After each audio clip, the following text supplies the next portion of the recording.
வணக்கம். நான் உங்கள் ஜெயலலிதா பேசுகிறேன். அஸ்வமேதியாகத்தோடு அதாவது அந்த சீதா தேவியாகப்பட்டவள் மயக்கமுற்று மனதிலே சாய்ந்து விட்டாள். பார்த்தால் லட்சுமணன் மனதில் என்ன நினைக்கின்றான்?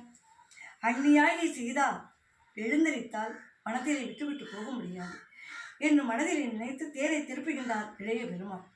அப்படி தேரை திருப்பக்கூடிய நேரம் லட்சுமணனுக்கு ஒரு சின்ன சந்தேகம்.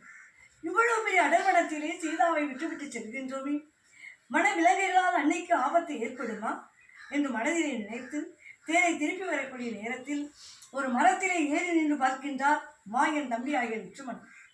அப்படி பார்க்கக்கூடிய நேரம் அங்கே வரக்கூடிய மிருகங்கள் எல்லாம் சீதாதேவியின் வர்க்கத்திலே வந்து அப்படியே கண்ணீர் விட்டு அழுது கொண்டிருக்கின்றது.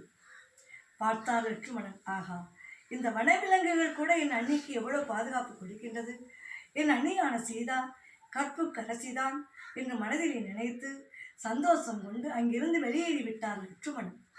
அதே நேரத்திலே சீதா இருக்கக்கூடிய வனம் யாருக்கு சொந்தமான நந்தவனம் தெரியுமா?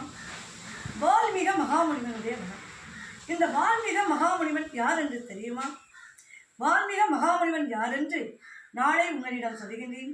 அதுவரை உங்களிடம் விடைபெறுவது உங்கள் ஜெயலலிதா.